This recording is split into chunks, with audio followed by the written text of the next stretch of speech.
आप सब लोगों को मैं आज स्वागत करता हूं। जैसे आप लोगों को जानकारी होगी, जो घटना मोकामा विधानसभा क्षेत्र में हुआ है उसको जिला प्रशासन और पुलिस ने काफ़ी अति गंभीरता से लिया है। गंभीरता से लेते हुए पूरी घटना का छानबीन भी पुलिस द्वारा पुलिस कार्रवाई के तहत की जा रही है। कांड दर्ज हुआ है और पुलिस कार्रवाई अलग से चल रही है। हम लोग इस घटना को बहुत ही सीरियसली देख रहे हैं और घटना के बाद काफ़ी हम लोगों ने कार्रवाई की है। आज जो गिरफ्तारी हुई है इसके संबंध में एसएसपी साहब और केस के डिटेल संबंध में आपको बताएंगे।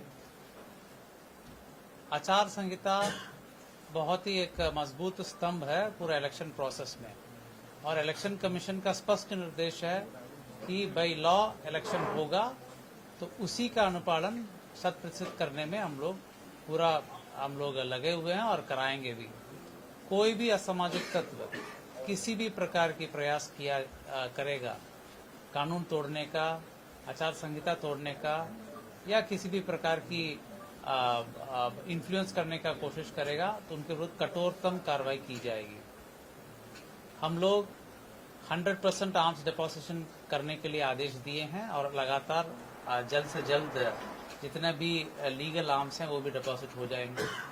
चेकिंग पॉइंट्स हर विधानसभा में 50 के ऊपर पॉइंट्स बनाने के लिए निर्देश दिया गया है, जिसमें सीएपीएफ के माध्यम से भी चेकिंग कराई जाएगी। सेजर पूरे राज्य में पटना जिला में सबसे ज्यादा सेजर अभी तक का हुआ है। लगातार सीएपीएफ सक्रिय हैं और पर्याप्त मात्रा में सीएपीएफ के बल उपलब्ध है। वो पुलिस बल और मजिस्ट्रेट के साथ लगातार चेकिंग की कार्रवाई लगातार कर रहे हैं और सेजर भी कर रहे हैं। आचार संहिता के संबंध में सभी पदाधिकारियों को पुनः निर्देश दिया गया कि किसी भी प्रकार के अगर उल्लंघन होगा उनके विरुद्ध कठोरतम कार्रवाई किया जाना है। जहां तक इलीगल आर्म्स की बात है उस पर और तेजी लाई गई।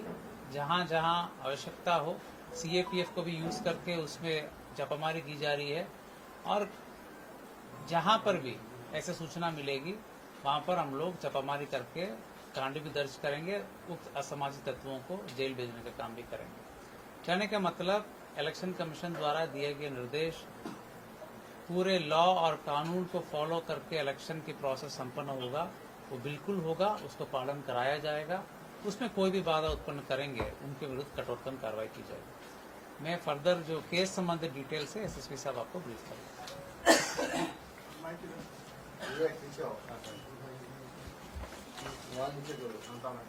आप लोग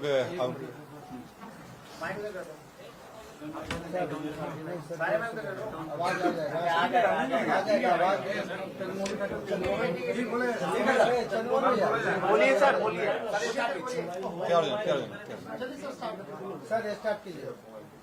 आप लोग अवगत हैं कि 30 तारीख को एक गंभीर घटना घटी थी और जो दुर्भाग्यपूर्ण था कि इस तरह घटना नहीं होनी चाहिए थी।